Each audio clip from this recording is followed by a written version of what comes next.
The Openness, Rural and Regional Affairs, Transport Legislation Committee, oversight of the Department of Infrastructure, Regional Development, Cities. The committee is inquiring into matters of road safety under Senate Standing Order 25(2)A. I welcome you all here today. There's a public hearing and a Hansard transcript of the proceedings is being made. Before the committee starts taking evidence, I remind all witnesses that in giving evidence they are protected by parliamentary privilege. Can we hand this out sometimes? Just keep going. It is unlawful for anyone to threaten or disadvantage a witness on account of evidence given to the committee, and such action may be treated by the Senate as a contempt. It's also good to see that Senator Stirl was able to make it here on time this afternoon. The committee prefers all evidence to be given in public, but under the Senate resolutions, witnesses have the right to request to be heard in private session. It is important that witnesses give the committee notice if they intend to ask to give evidence in camera. If a witness objects to answering a question, the witness should state the ground upon which the objection is taken. The committee will determine whether to insist on an answer in regard to the ground that is claimed. If the committee determines to insist on an answer, a witness may request the answer be given in camera. Such a request may, of course, also be made any other time. I remind senators that the Senate has resolved that an officer of the Department of the Commonwealth or the state shall not be asked to give opinions on matters of policy and shall be given a reasonable opportunity to refer questions asked of the officer to superior officers or to a minister. This resolution prohibits any questions asking for opinions on matters of public policy and does not preclude questions asking for explanations of policies or factual questions about when and how policies were adopted. Officers are also reminded that any claim that it would be contrary to the public interest to answer a question must be made by a minister and should be accompanied by a statement setting out the basis of the claim. I remind people in the hearing room to ensure their mobile phones are either switched off or turned to silent. Finally, on behalf of the committee, I'd like to thank those officers here today for attending. If I might, before I invite you, Ms Spence, or anyone to whom you delegate to make an opening statement, with the indulgence of my committee colleagues, I'd like us to approach this afternoon, particularly you, Mr Hoy, because we waited for your return. Everyone downloaded onto you while you were away.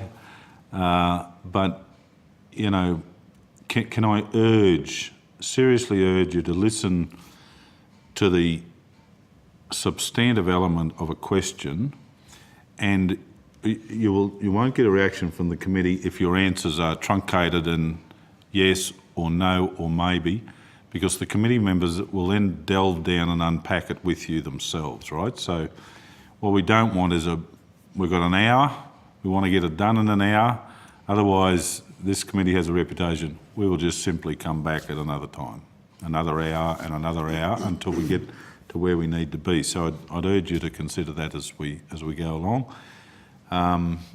Yes, so Ms Spence, do you have an opening statement? Pip Spence, Deputy Secretary, Transport Group in the Department of Infrastructure, Regional Development, Cities.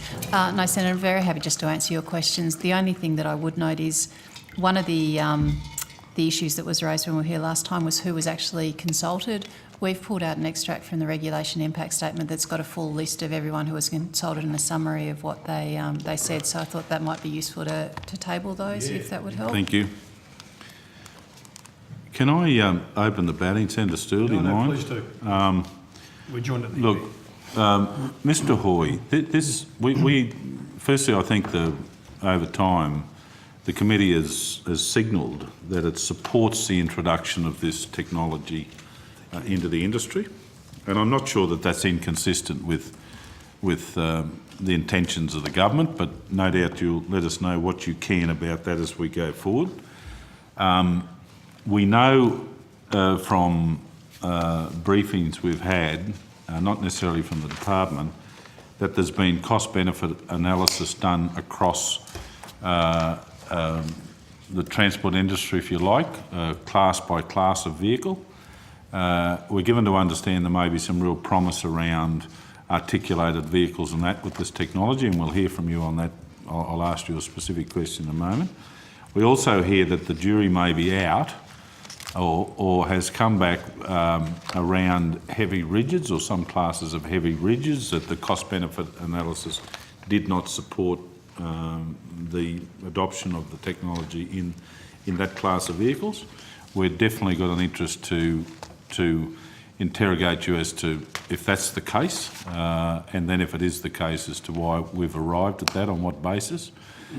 Because the industry sent us signals at least that they're prepared to cop the cost on the chin. They didn't regard as being high when having regard to the potential outcomes.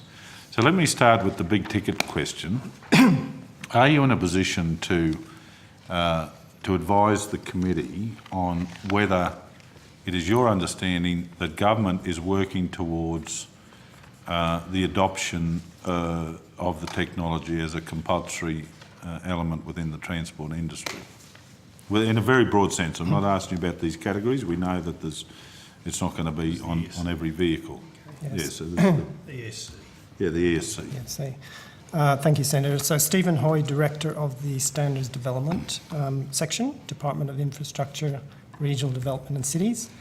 The answer is yes. I know that's a truncated No, answer. that's all right. That's what we're looking Yes. for. We'll delve down into it as we go. Is it fair to say then, as I indicated, that with some classes or all classes, I don't know the answer to my own question, of heavy rigids, that it might not be applied within heavy rigids?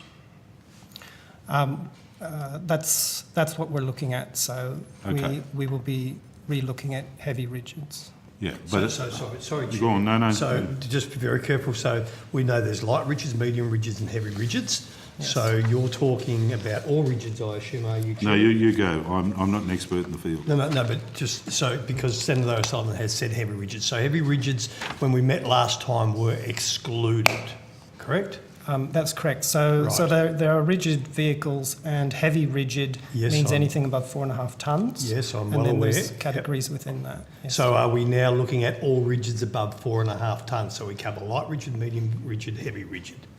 Or are we still jury's out? Above 4.5 tonnes, Okay, which that is known includes- as heavy rigids. Okay, sorry, Chair. Yeah. So what we on the articulated vehicles, and you can correct me on my terminology, but on the articulated vehicles, you've indicated that the government are looking positively at the introduction of ESC there, so we can just set that aside. That's correct. So that's already been legislated. Yep. Within the rigid classes, you're re-looking at the heavy rigids? Re-looking or having a first look, or? So part of the regulated part does cover articulated, and it does cover some heavy rigids, what's known as the short wheelbase heavy Okay. rigids. So And there's an element of both in what's being legislated now. And yes, we are re-looking at all heavy rigids now. Chair, Okay. can I ask a question which might put this in some sort of Sure, of perspective? course. So, electronic stability control is mandatory in all passenger vehicles, like cars. Yes, Senator. Okay. And in then the department, in going to look at where it would go next, went to articulated vehicles.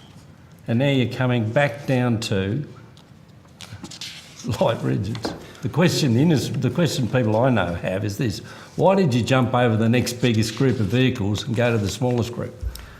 Senator, Why did you do that? Senator, we didn't jump over them, so we considered all the heavy vehicles, and our recommendation was that for now we legislate for articulated or prime movers. So why did you move from the largest His fleet? evidence isn't that they did. Well, can I just make a point? Sorry, Senator. Prime movers are almost 13 times more likely to incur a fatality in a loss of control or rollover crash than rigid vehicles, and prime movers are over 6 times more likely to incur a serious injury in a loss of control or rollover crash compared to And rigid in the vehicles. fleet, they represent how much of the fleet in percentage terms? I don't know in Well, percentage it's a very terms. small percentage of the fleet if you look at rigid vehicles.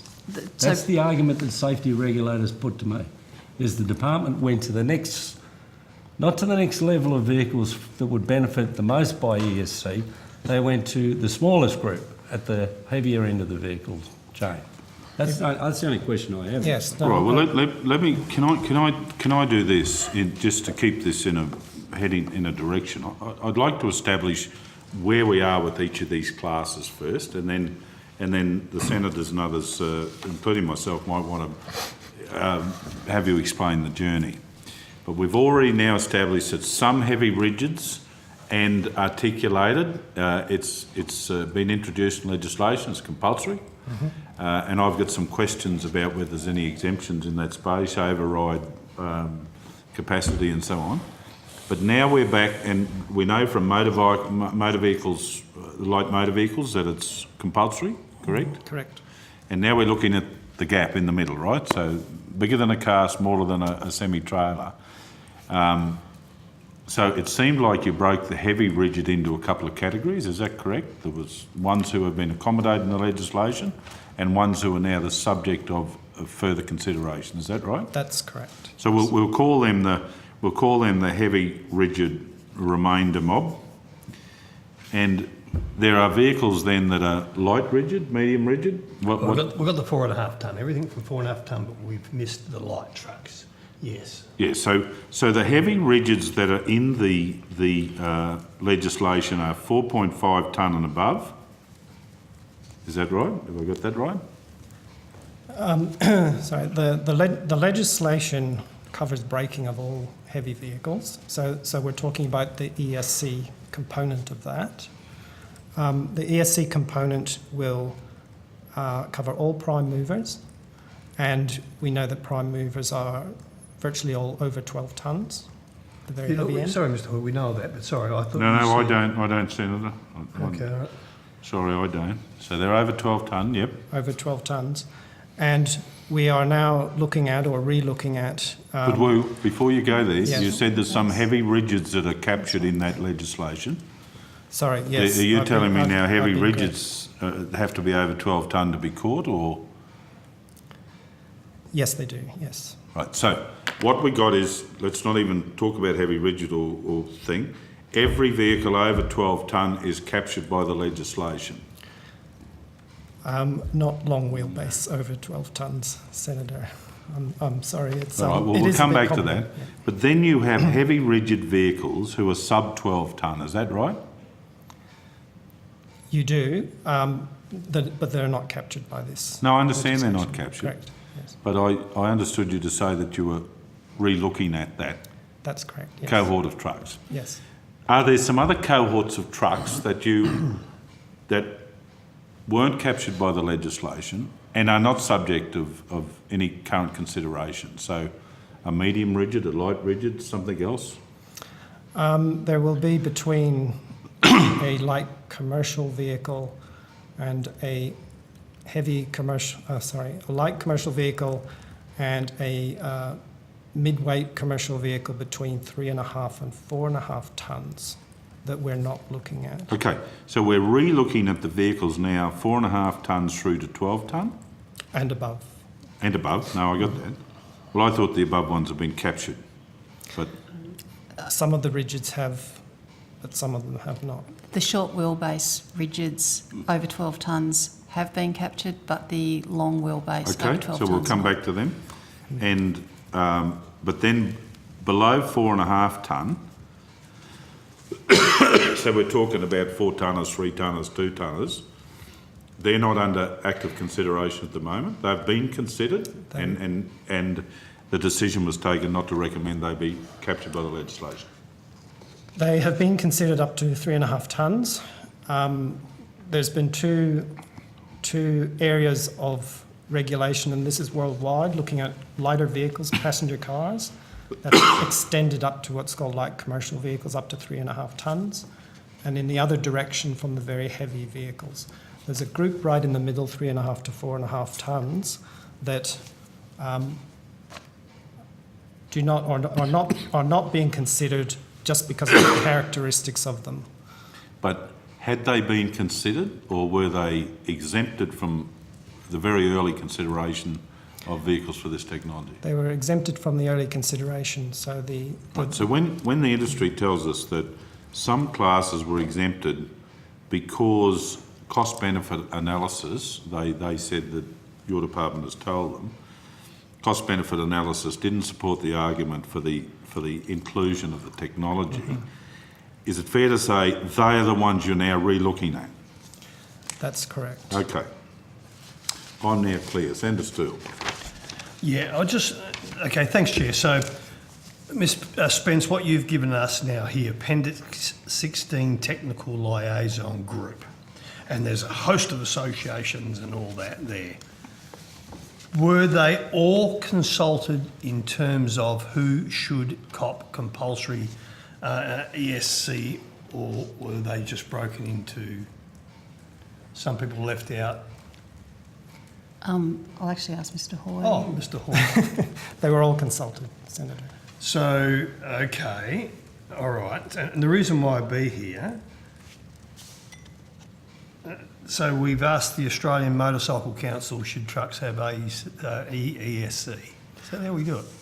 Well, what we do is we provide the regulation impact statement and the discussions within a forum where the Motorcycle Council is present, and then they decide whether they want to So respond. do to they that. get an even vote to say? I'm not picking on them. I think what they do for motorbikes is great. What they do for prime movers, I don't know. Yes, it's not a vote, but they didn't respond to this Yeah. impact statement. Yeah, okay. These are the people that we approached Yeah. and gave them the details, and but whether they respond or not, there's an attachment as well which sets out the number of submissions that were received. Sure, and I haven't as had well. a chance to go through that yet. So did the New Zealanders have a say in it? Yep. It's the same as well, that we approached them with the No, but information. did they? Did they, Mr. Hoy? Did the New Zealanders say that's a good idea or a bad idea? The New Zealanders are part of the forum, but they didn't make a submission. They didn't. So they didn't have any input into it at all. Beg your pardon? They didn't have any input into it at all. Not into that okay. response to the impact statement. Yeah, no. that's great. Because I'm happy with the ESC where that's going. Okay, when I say that's understandable now, and then we were talking about AEB and all sorts of other stuff too.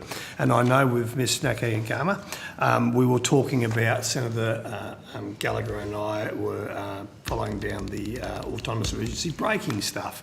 So what I really wanted to get to is we have to have a regulatory impact statement, and I want to know who's saying no, we don't want it, and for what reasons they have in it. Because you see, how does that all regulatory impact statement mean? And I can sit here and waffle on about 1,200 lives. It's not waffle, but it's true. 1,200 lives lost a year, and there's a myriad of accidents and reasons why, and 35,000 people getting injured each year. So explain to me how you work out a regulatory impact statement. When we talk about these minimum, these road safety initiatives into vehicles. So Sharon Yakwangama, General Manager, Vehicle Safety Standards Branch, Department of Infrastructure, Regional Development and Cities. So, Senators, the Technical Liaison Group is a standing consultative forum that we have on ADR. So it wasn't established specifically for this regulatory impact statement. But, however, we consult them all the time on any ADR development. So this is the standing consultative forum.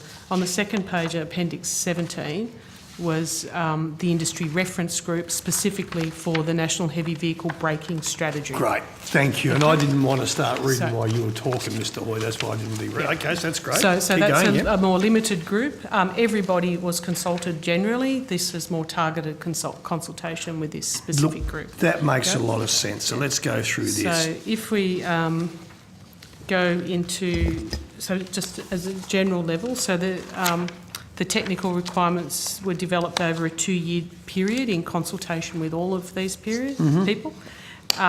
We held a 7-week public consultation period in 2017-18 with a media release, and we sent out to all stakeholders in those vehicle safety forums. Yes. Including a media release by the Minister and the Department. So there were 11 submissions that were received, and that's in the next. That's next page. The summary of those is in the next in the landscape part of that Appendix 18. So that's all right. so Appendix 18 has a summary of all the submissions received. Okay, so we've got Air Brake Systems Proprietary Limited. Are they part of that Suppliers Association? Are they?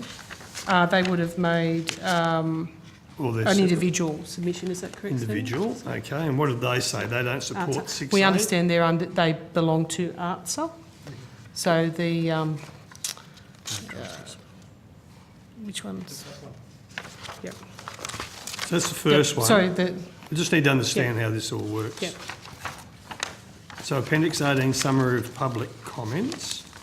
Yep. So they belong to the Australian Road Transport Suppliers Association. Yes, okay, that's fine, no worries. Was there anyone, I mean, I can flick through one by one, but I don't want to take up the committee's time and yours. Was there anyone who was opposed to it, of these? It came back with what was supported. So 3 industry bodies, peak bodies, favoured option 6A, which is Yes. inclusive. So that was the livestock ATA, livestockies, sorry. and Nat Road. And who? Nat Roads? Nat Road. Yep, okay. Yep. Keep going, So sorry. one state government, New South Wales, favoured. So, okay, we've got the 3 associations, Yep. and just, so for you, Chair, we got an answer back, the ATA, did you see? They came back and showed their representation through their state organisations, associate members and all sorts. So they do represent a large chunk. That's this document here. That's it, mate. Yeah, Yes. so that was a query. They do represent a huge chunk. Nat Roads, of course, and the livestock is with the livestock. Great. So sorry, Miss Nagayagama, keep going. What else were you Okay, saying? so then one state government, which is New South Wales, favoured 6A, which was the broad regulation option, including rigids. One brake systems supplier or consultant supported option 6C. And I saw that. Can you tell me why only 6C? What was their- That's ABS proprietary limits. Yeah, so what was their reason for only going to 6C, which helped me out, which was more narrow, wasn't it? It was just the prime movers. Just the what, sorry? Just the prime movers, Senator. Yeah, just the prime So- mover. So tell me why the braking association or the Yes. systems. So that's actually the first entry there on the on page 178 of that excerpt. So the content summary, they support mandating of automatic slack adjusters on all trailer brake systems. So we've only been talking about heavy rigid and prime movers today, but the RIS actually covered buses and heavy trailers as well. Okay. So these other elements here. So to help you out, Ms Nakagama, where I'm going to is I want to, if you can help me, tell me why someone would not want to support the hamburger with the lot when it comes to making these vehicles as safe as possible. If you don't have that, I can go. Yes, well, it didn't come through their submission, but I know that they are technical experts in braking and that they've been involved over a number of years over some compatibility issues and some technical issues. Do you have a breakdown of all their reasons why they wanted to support 6? Let me put this to you, Mr. Hoyne. Don't want to bore people. I've thrown a road train off the road and it frightens the living daylights out of you, trust me, okay? You couldn't imagine how scary that is. So I'd really like to know why a technical company would want only the prime movers and didn't want the full lot to back in the transport industry. And they may have a very good reason, I just want to know why. Well, they wanted the prime movers, but as you recall, 6C also includes the trailers as well, and that was a big concern of those. That They wanted the prime movers and the trailers, so the articulated unit as a whole, Yep. and all the trailers as well. So they were supporting that. I think that they recognised 2 things. They recognised the difficulty of the proposal of developing heavy vehicle braking generally, and so they saw that this was a very good proposal to take us the next step. They also had concerns about generally compatibility between new vehicles and older vehicles, and there was a lot of work that the industry did on that.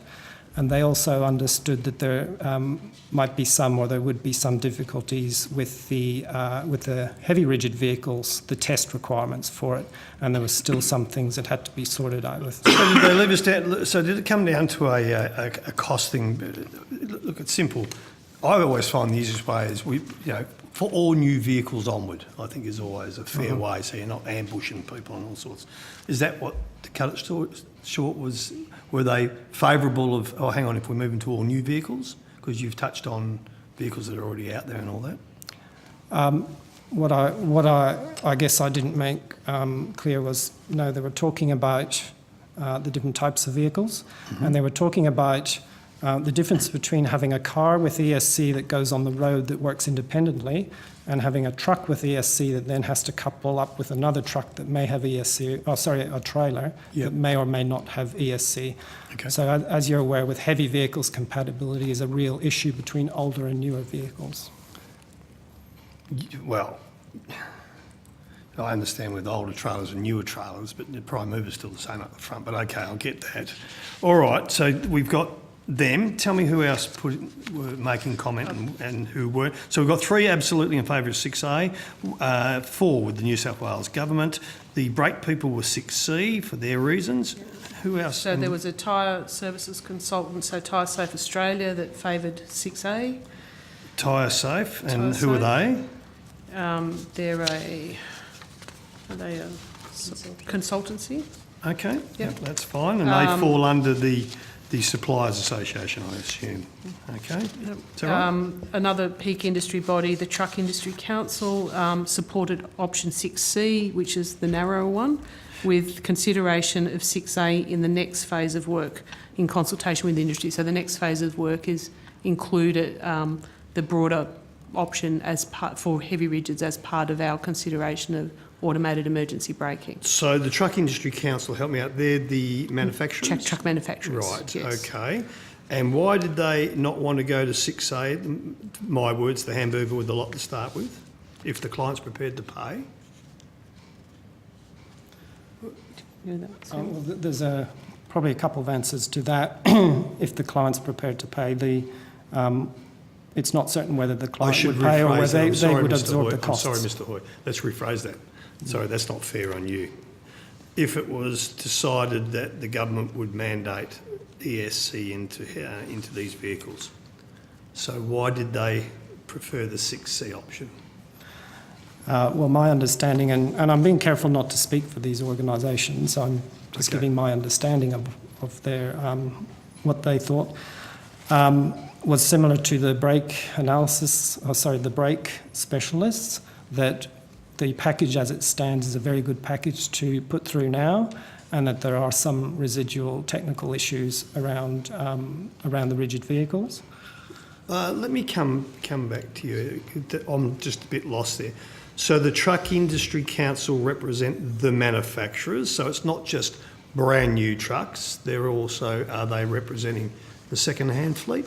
I didn't think they were, but are they? They're representing brand new manufacturers and importers. So why would they want to run an argument, to the best of your knowledge, Mr. Hoy, that it's a little bit too hard because there's different systems that are already out there? If we're talking about all new vehicles coming into this country, either by import or being manufactured here, I'm completely lost to their argument so far.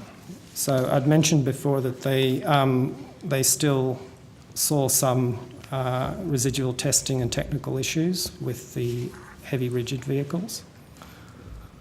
So they were all right on the prime movers, Yes. but on the rigids they have a testing thing. I think, Senator, probably a better way of phrasing it is they were keen to get the benefits quickly on the prime movers and trailers, so mandate now, but do some further work to make sure that you were getting it right on the others. So it wasn't that they weren't supporting it, there was just a timing issue that they wanted to work through. All right, that makes that easier for me. So there we go. That's 3, 4, 5, 6, 7. Keep going. Okay, the next one is a state government that supported 6C, but expressed a favour for 6A, that was South Australia. Excuse me for a second, So I'll just talk to supported- Mr Adelaide. You need to sort that out. Okay, keep going. No, right. these people So- need to sort themselves out, mate. This is the problem here. Okay, keep going. So they're happy for 6... Sorry? So they favoured 6A, but they favoured the 6A, but supported the recommendation of 6C because of the cost-benefit analysis. Right, now let's go. I don't know what could possibly go through the South Australian minds at this stage. So they liked the 6A, but because of the cost, what do you call it? The benefit cost analysis. Benefit cost, they go for 6C. What is their logic for that? I think, Senator, it's very difficult for us to speak on behalf of Absolutely. those Sure. people making the submission. So we're just reporting what they what the advice they included in the submissions as to what their position was, but I don't think it's really reasonable for us to try to go beyond what they actually included in their submissions. Okay, and look, I accept where you're coming from, because this is where I have a problem, because these people have a weighted voice or something, and for a government that is happy to, not happy, but if a government's losing people on the roads or trucks are rolling over, and yet they can be convinced that they must go for the cheaper option because someone got in their shell, I don't expect you to answer that. I really have a problem with that. So the laws need to be fixed up so you have the ability to say, well, hang on, now prove for the benefit, what's the cost benefit? And Senator, I like to look at it that we've taken the immediate decision around those ones where there was no questions, and now we're looking at the remainder once you get rid of the below 4.5, so that we, as part of the AEB work,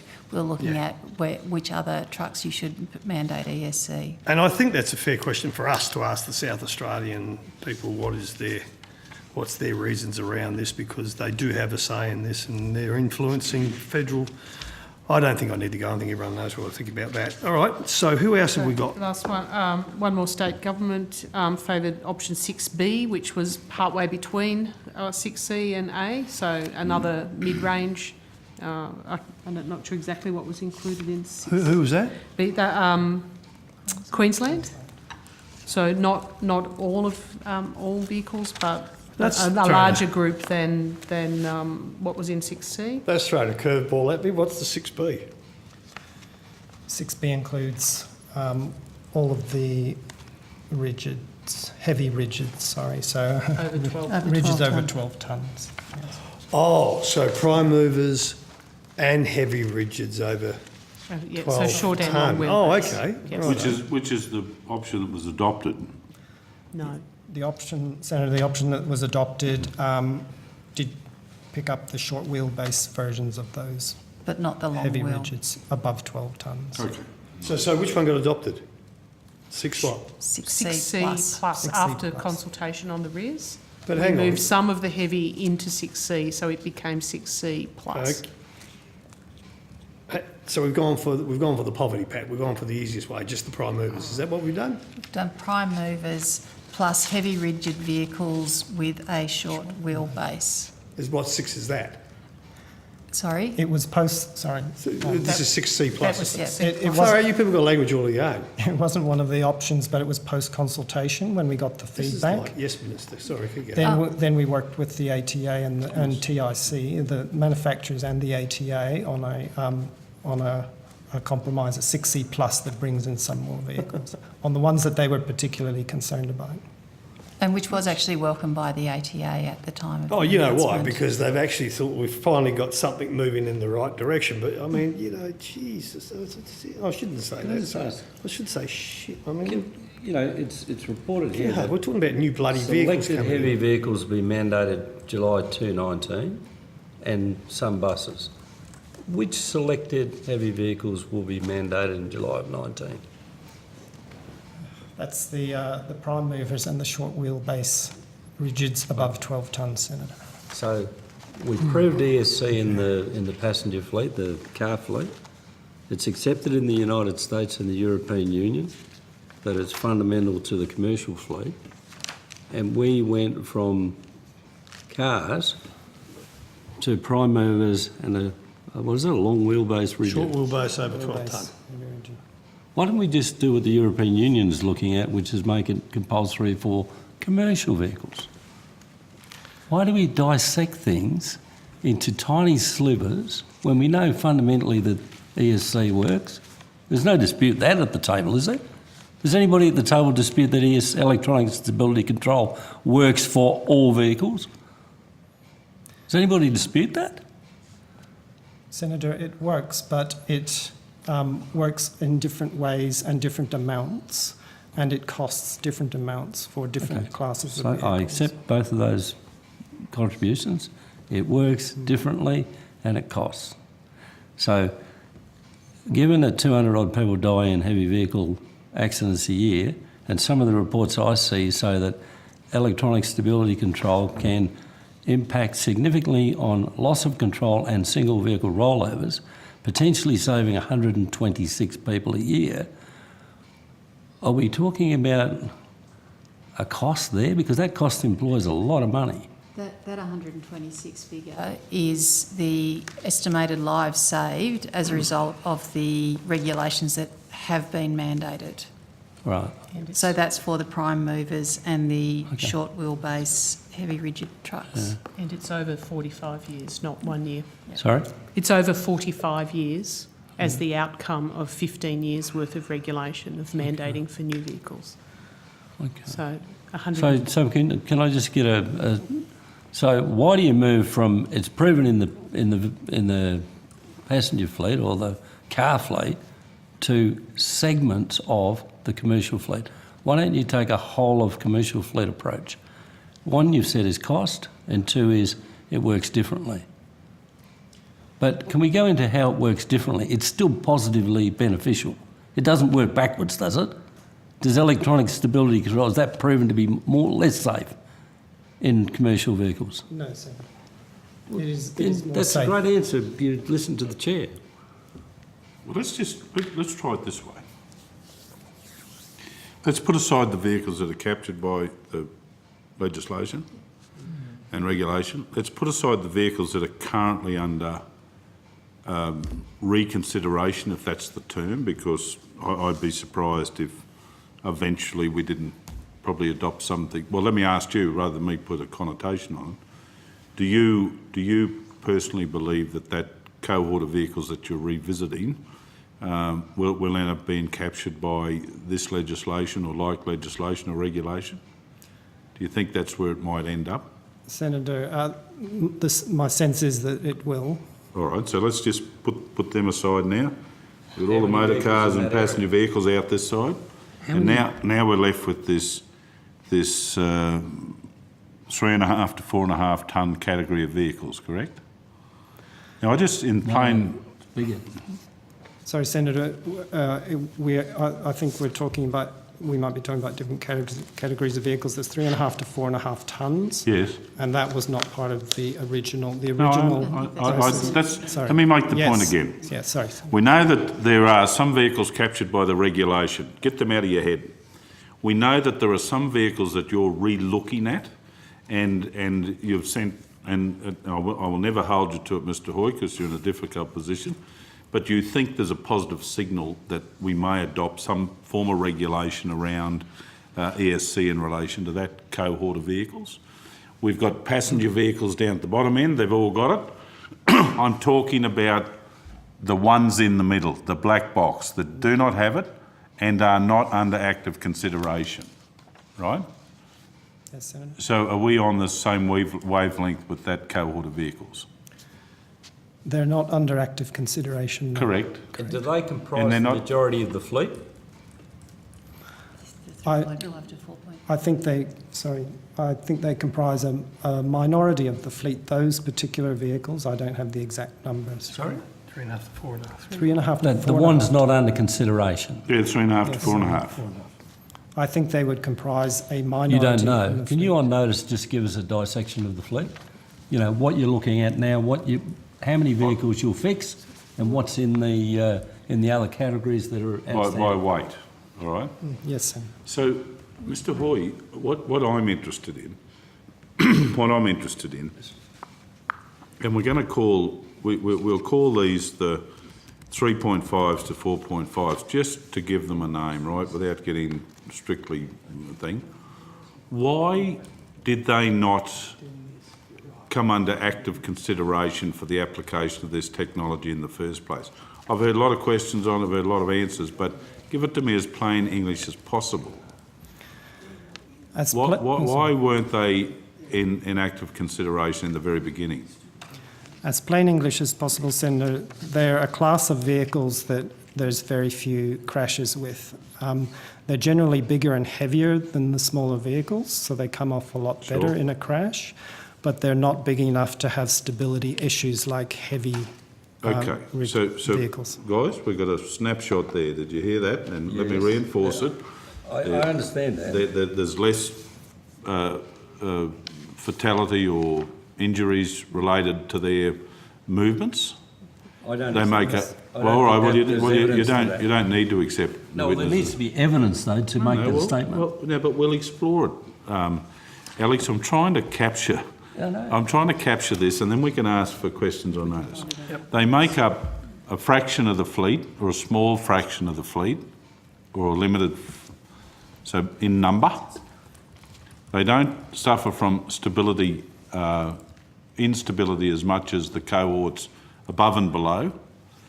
And thirdly, insofar as the statistics were able to guide and inform your work, they, as a percentage on their numbers or the amount of miles they do, whatever it happened to be, the statistics say that there are many less fatalities involved and injuries. Is that right? Does that capture the three things that, after careful consideration, decided to put this cohort out to pasture, if you like, for want of a better term? I think that captures it well, Senator. Okay. So, Mr Hoy, the things that, I'll beat my colleagues to the punch here. We want the stats that show their percentage of the fleet. We want the stats upon which the decision relied that pound for pound that they had less incidents, and we want the science or the engineering technology that says that they don't have the instability issues, if we can. Right. So I can't speak for our colleagues, but we'll sort of stay away from that a little bit. I think until you're able to provide us with that information, come back together. My interest. Could I is, add one thing, Senator? Sorry Sure. to interrupt. Yes, we're happy to provide that. That's not to say that those have been, that class of vehicles we've said we're not going to do anything about in the future. Okay, well, let me ask you that We've question then. concentrated We on know the that there's a critical cohort ones. that are under active reconsideration. Correct. Are you suggesting that these could well be the next cab off the rank to have a rethink, a relook? Yes, Senator, they could. Okay, so what would take them out of the evidence and the science said to us, look, they're not as significant as the others, but now we'll bring them back in for a relook? Is it coming from industry? Is it coming from us? There's continued interest in relation to this. What's driving the revisit on this cohort of vehicles? Senator, so the potential revisit would be from a variety of sources, including yourself, including what is happening in other markets, including any kind of road safety research, including from industry, from operators. So it's from a variety All right, of Mr. sources. Hoy, can I ask a question on that, though? Yes, of course. So I'm really interested in how you do your, for want of a better description, target selection, right? So how it works within the department, how you actually decide where you utilise your criteria. And if we take electronic stability control, I know from personal experience that it was delayed because Mitsubishi couldn't do it in Adelaide. We don't have that constraint anymore, so we've now got it in every car. We've now got it in every motorbike. And my contention is, you know, you did a whole round of tests, I think it was Mr. Folds. Someone selected that we look at ESC for motorbikes, which have never been manufactured in Australia, and it was proven overseas. But we had to do our own ADR selection and evaluation. So I have no confidence or no clarity on how you do make the decision the Chair's just asked you. How do you prioritise stuff that's really critical and important? And is it based on evidence about the size of the fleet, the level of the risk, and the improvements gained? And if you want to take that on notice, I'd be happy to read the answer. Well, to a certain extent, Mr. Hoy has addressed those things. Because how did they get to motorbikes before trucks? Well, no. But that wasn't the burden of your question. Well, just yes, then. it is. The burden, There's no clarity with it. the burden of your question was how did this, in my tone, my ear to it, was how did this cohort get left out of the exercise? And Mr. Hoy's, Mr. Hoy has covered that. Yes, now, if we want to ask specifically, and we should, so now that Senator Gallagher's clarified this, what brought motorbikes into it? So what got them in the exercise? Can we just clarify? Mrs. Electronic Yarpen stability Garma? control is not mandated for motorcycles. It was ABS, ABS. anti-lock braking Anti-lock systems. ABS. So that's a But different that technology. was a target selection of your department. Yes. That was the big issue you were working on, Mr. It's not our Fox. department, Senator. We develop our priorities under the National Road Safety Strategy through the Transport and Infrastructure Who Council of selects? Ministers.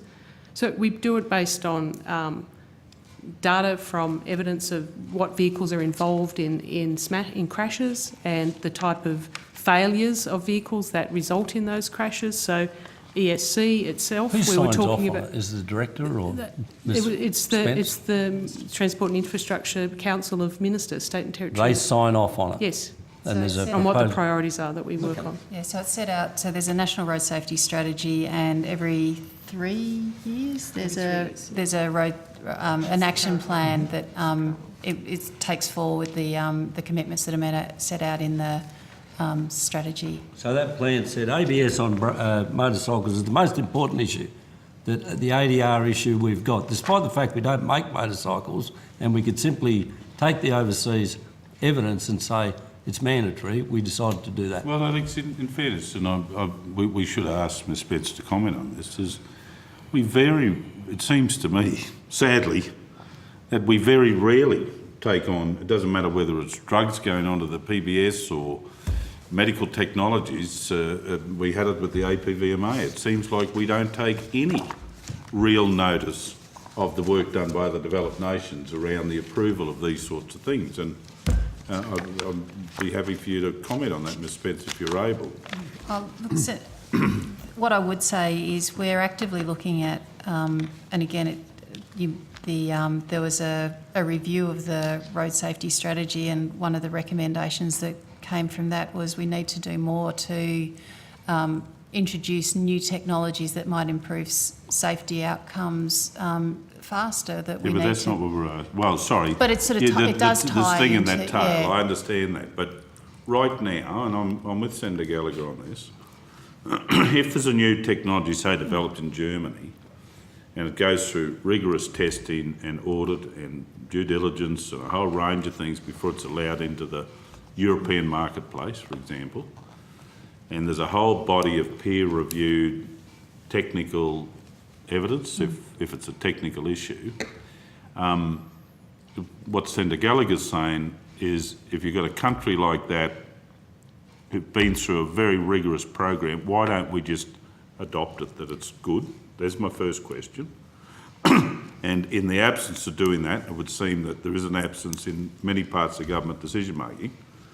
To what extent is their work reviewed again by us and parts or all of it adopted in our decision-making process, whether this is a good thing or not? So they're two separate questions, but related. On the first one, you're right, we don't just adopt what's happening internationally, but we are looking at are there better ways that we should be making our decisions, and that includes, is there greater weight that we can give to what's signed off internationally?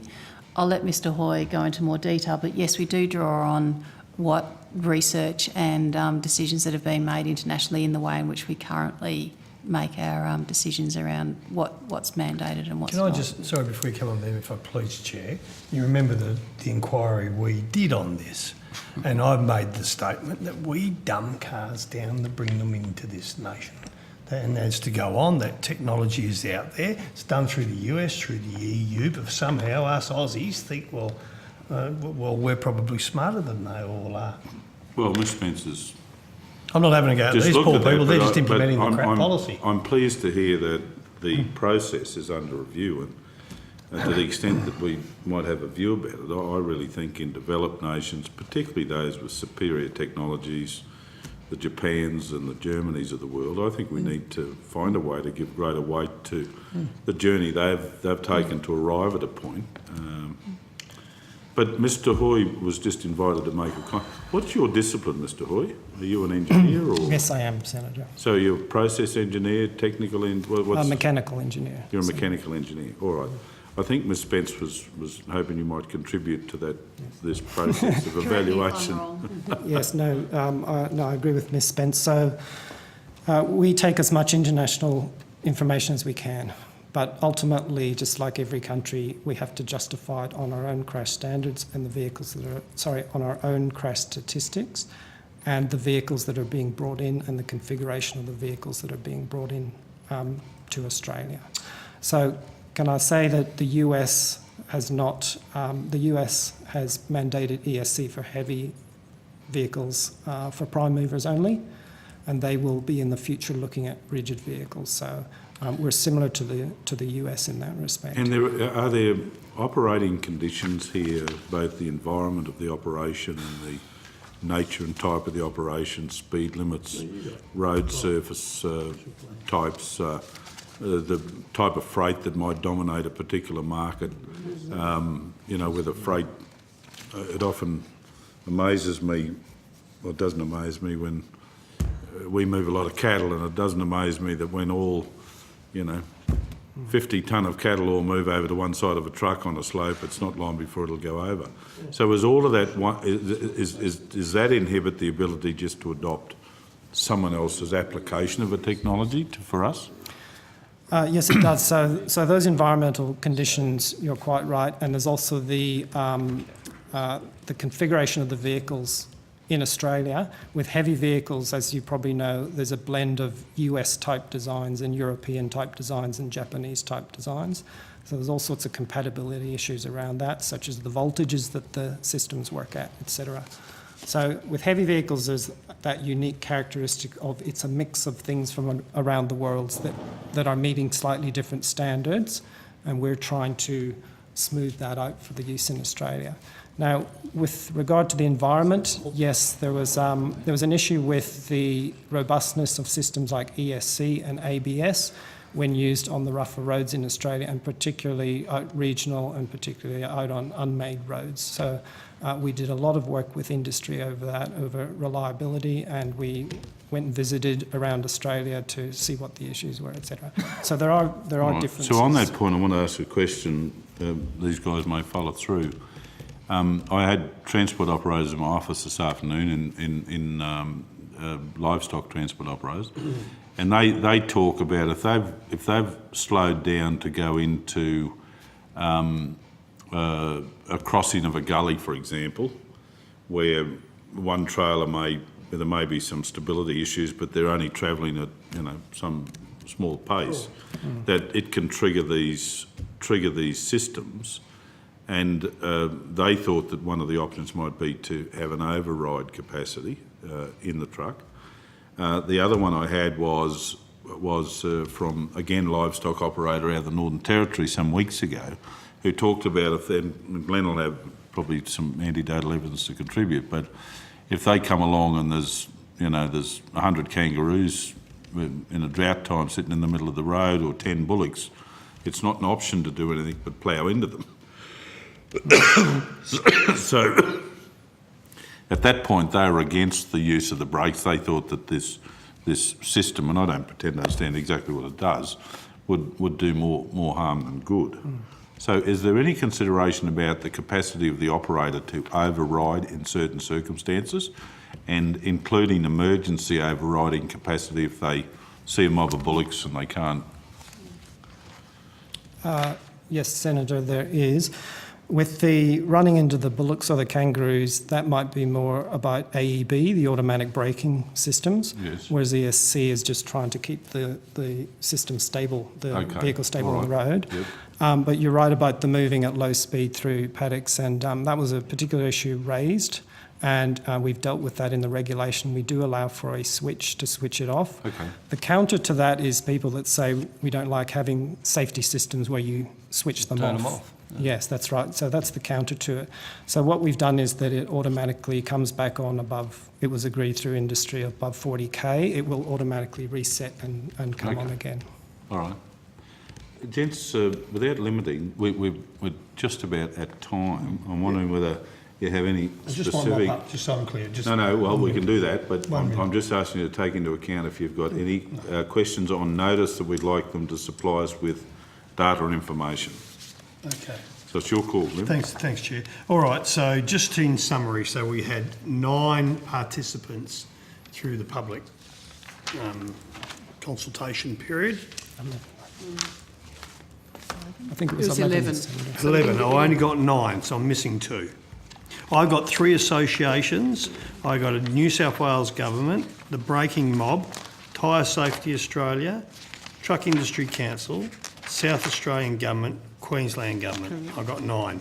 Yep. We've got another peak industry body, which is HVIA, the Heavy Vehicle Industry Association. Hang on, HVIA. Who are they?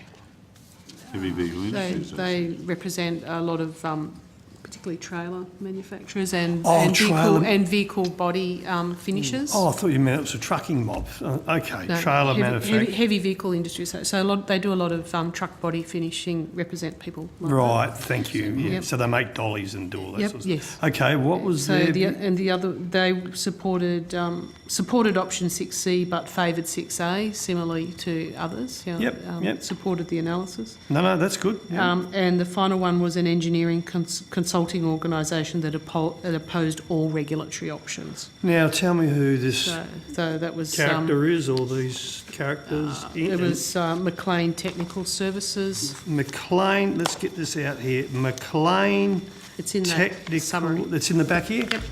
Okay, and Mr Hoy, did you meet with this mob? Were they there, or did they just drop a submission in saying we don't want anything? What did they do? They sent a submission in, Senator. Did they appear? Did they talk to it, anything like that? No, they didn't. Okay, who are they? It's not in, I don't have them here, do I? No, they are a... So it's on page 185. What have I got? I think we started at 186. Oh, I didn't get the whole lot. Oh, 180, oh, there's numbers at the top, sorry. I got 185, they're in the middle. 185. McLean, okay, thank you, Jane. Who is McLean Technical Services? They're a consulting or an I engineering don't know, you consultant. told me that. Yep. Who are they? Is it one fella sitting in a bedroom somewhere Sorry, on the Senator. coast, or what are they? We don't have that detail, but How we can can we find take out. them? Yeah. Oh, okay. Please find out everything about McLean Technical Services. I have a problem when there's consultants that come in and try and determine policy. If they're just dealing through their own, are they... Anyway, you find out everything for me, who they are, where they are, who they represent. What do you think? I can't read that quick. What's it got? Well, he's saying that the quality and consistency of Australian roads is such that you wouldn't want to put ESC. Oh, this bloke's a clown. Anyway, you find out who this clown is for me, please, and come back to us. But the trouble is, did he have a weighted... You had to present... No. You didn't? Did you just say, let's just ignore him, or what happens? I think, as Ms Nyakangama indicated, it's not a voting system, so we'd look at the arguments that people would present, and if they're not sensible arguments, it's not going to influence the outcome. Okay. Just like we The do. departmental Like we do. response is in the Yeah. right calendar, the right column. Okay. So no, these ministers don't sit around and say, oh, we must No. listen. Oh, okay. Thank goodness. No. Thank goodness for that. Okay, so of them, I'm even going to ignore that one. So let's go back here. So we've got 6 that either straight out 6A or favoured 6A. There was 2 of them that favoured 6A but went for 6C. We have 3 that favoured 6C. Oh, that goes down, that's 5. Right. And we've got, sorry, I'm just trying to count. You told me that's a 6A favourable, that goes to 6. We've got 3, 6 and 3, 9, that's it, 9. So 6 that favoured 6A, and of those 6, 2 ended up saying they did favour it, but they go with 6C. Of the 6C, we have 3, then we have 1 that wanted 6B, which was Queensland. So this gets put onto the ministerial, what do you call it? The minister, what do you call it? Is this where all the ministers come around? It's not the federal government. COAG. The He can Transport solve and Minister, Infrastructure in this Council, case, Ty. Transport. We don't go Not back. in this case. So Australian Sorry? Transport Advisory Council. No, We don't go back to the Transport and Infrastructure Ministers' Council on the RIS outcomes for this. So they prioritise the work to be done. So the RIS informs our recommendation to the minister who administers the Motor Vehicle Standards Act, who makes the Australian design. Oh, so our federal minister took all that and then made the Yes. decision. Yes. that's right, Senator. So can I ask Mr Hoy, and again, without prejudice this question, so just either answer it as faithfully as you can or don't answer it at all. Listening here today, we're not ruling out the possibility that this technology will be in every vehicle at some stage in the future. We've got it in some. We're looking, we're reviewing our decision around some, and we think that, you know, maybe it's looking positive. And then we've got this remaining cohort of all the rest that you've indicated may come, it is intended to bring them back into the decision-making fold at some time in the future. So it's not beyond the realms of possibility that every vehicle in the country potentially will have this this technology. Yes, that's a good summary, Senator. Okay. Yeah, but what decade? Oh, well. Because the way it works is you're taking a tiny segment and you're doing it very, very slowly. What will actually happen is there won't be a vehicle made without ESC by the time you complete your process. Well, hold on, Alex. Let's ask them. Do you have any sense of how long this task will take? Let's break it into two parts. You've got a current revisit on a category. Do you have any sense of when you would like to be in a position to recommend to the Minister, or however it's done, in relation to that? So my sense would be, yes, the group that we're currently looking at is within the action plan, the current action plan, which was agreed by ministers in May. That takes us to 2020. We will, before that time ends, be looking at the next road safety strategy and action plans, and we'll be looking at what the critical items there, the next thing to work on will be. Which So would be that this would other be- cohort.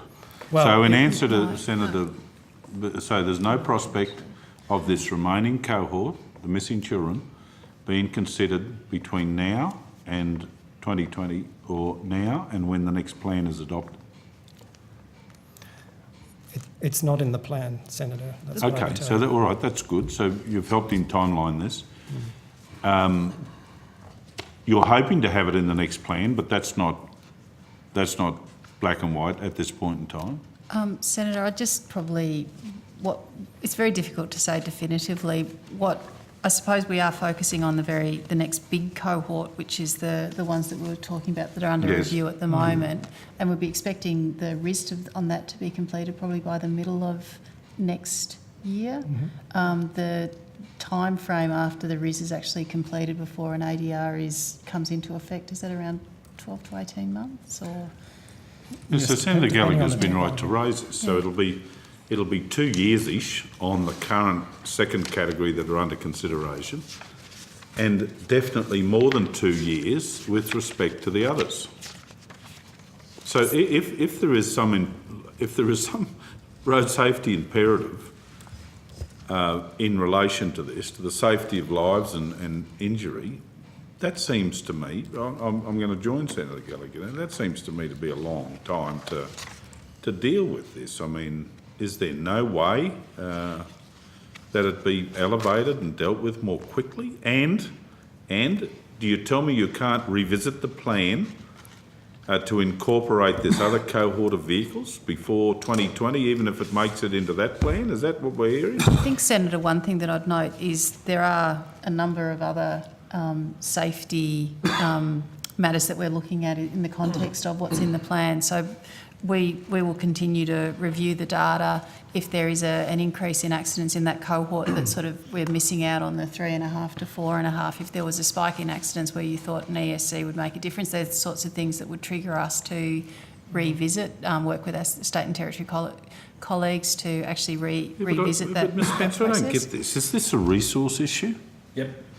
Is this a resource issue within the department to be able to get across this stuff in a more timely fashion? I mean, There are certain timeframes that go, when you are undertaking public consultation processes, there are timeframes that we do it all the time, Ms Spence. Yeah. This committee does it all of the time.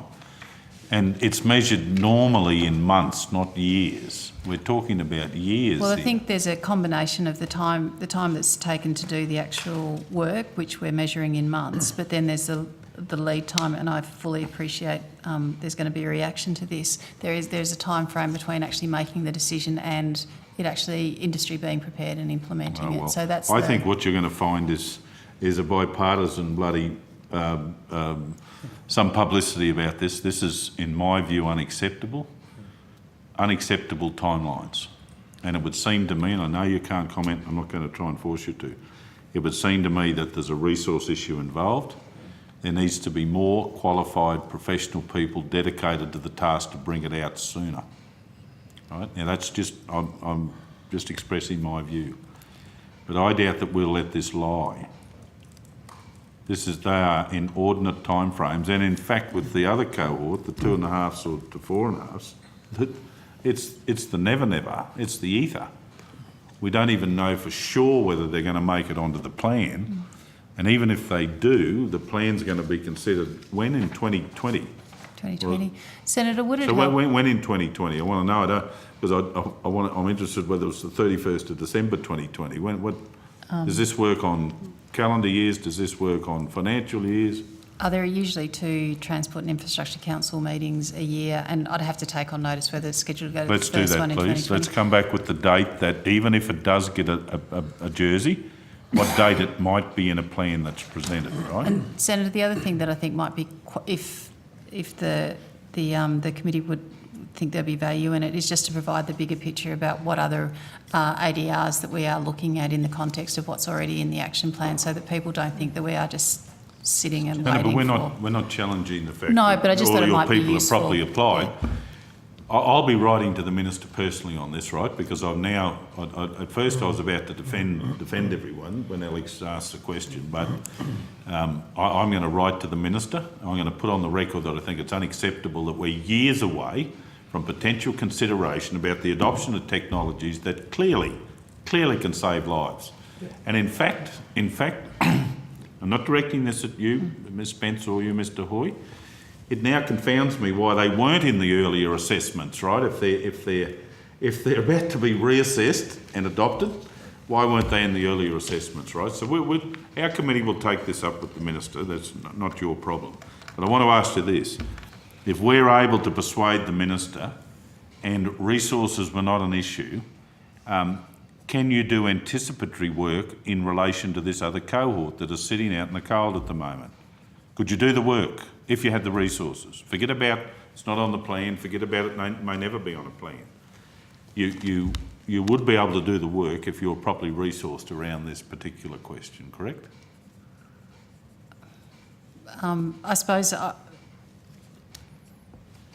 if we had additional resources for just other things we'd be doing, but we would also be looking at... I'm not going to put you in an uncomfortable position, Ms Spence. You just answered my question. Chair, Sharon, can I did just you wanna- look? I'd like to just put on the record. I think actually the people on that side of the, this hearing, actually know the benefits of this technology better than everybody on this side. This is a process and resource problem, but it's not confined to ESC.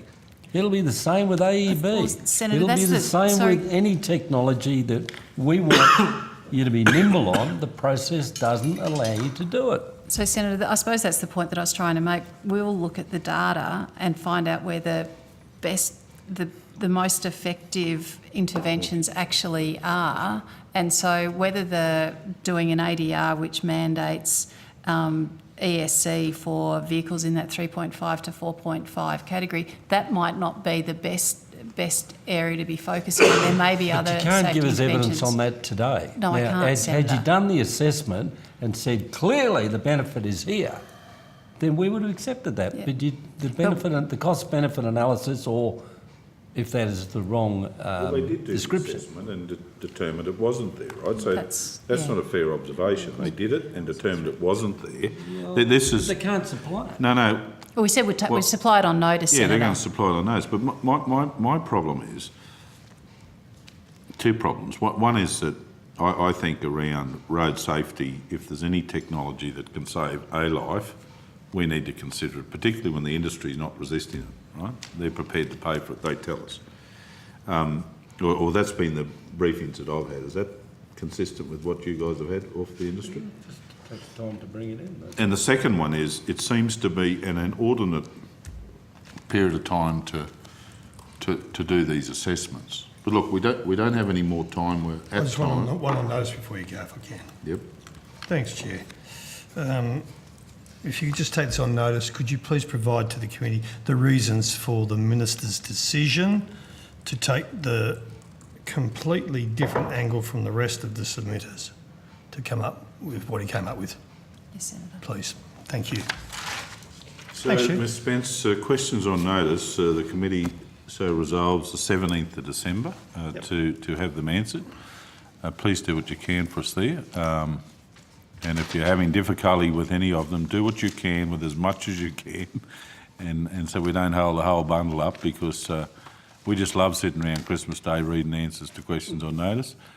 Mr Hoy, thank you for your effort. I found you to be a very acceptable witness, and you did respond to our indicators, as with the rest of the panel, but I know that today was about you. I don't think this is at an end. We'll be writing to the Minister, I suspect, if I get the support of our colleagues, to point a few things out, and no doubt he'll call on you for a cup of tea. All right, unless there's something else, we now what are we doing? Stand adjourned. We stand adjourned. Thank you. Thank you, Secretariat. Thank you, Hansard.